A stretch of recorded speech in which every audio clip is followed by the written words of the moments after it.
coming to you live from OSCON here in Austin, Texas. I'm here with John Mark Walker. How are you, sir? I am well, Barton. How are you? The better for seeing you. So, Copper, VIPR, obviously snakes, so it's probably written in Python. Snakes, they bite. Yes. Oh wait, except for this. These snakes don't bite. No. So what are they? How do they relate? Talk to me.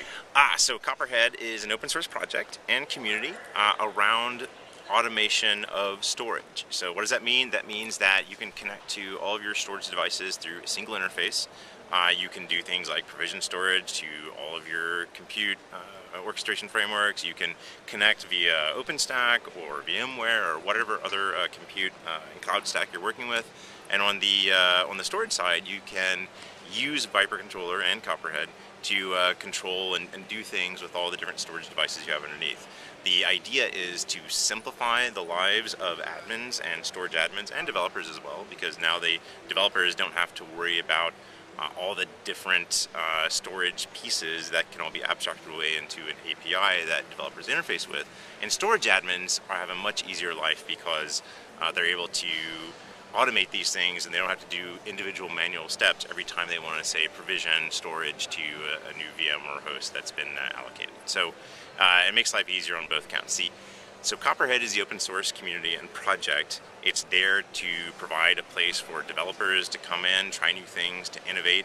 It's also there for people who just want to use the thing and figure out how it works. And also we're noticing that, frankly, storage automation is a pretty new thing. And so we're using Copperhead to help people understand what storage automation means and what it can do for them. And then we have VIPR Controller, which is the downstream product based on Copperhead. It's the thing you buy. It's where you get all of the support, all the certification. You know that when you buy VIPR Controller, it's reliable, it will work, and you can deploy safely in production and with expected results. So that's the key differentiating factor. There are a couple things that you can get in VIPR Controller you can't get in Copperhead. For example, you can get vRealize plugins, so you can more seamlessly connect with the vRealize architecture.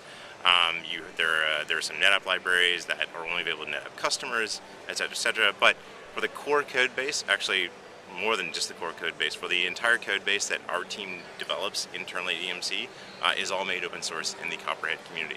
We now have contributors coming in from Oregon State. I almost said Oklahoma State. That would have been a big no-no. Different OSU. Different OSU.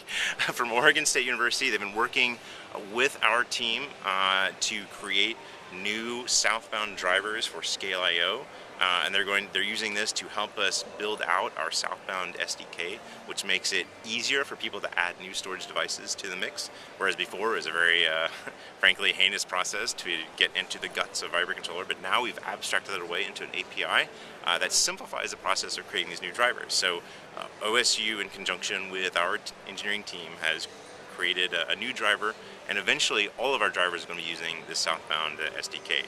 It makes things much quicker. We just had a team that developed an IBM XIV driver in a matter of 2 weeks, whereas before it would take a couple of months. So we've reduced the time significantly to be able to do these things. And we're going to use this to increase our third-party support. So you'll be able to support any storage device known to man or woman in the world, so you can do more things more quickly, more efficiently.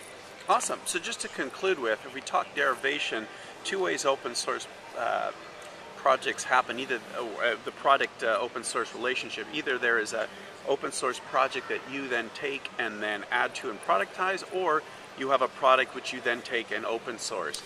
Which one is this? We went the hard way. It's very difficult to go from product to project, but that's exactly what we did, because our customers are a very demanding bunch, and they said, hey, we want open source in our infrastructure.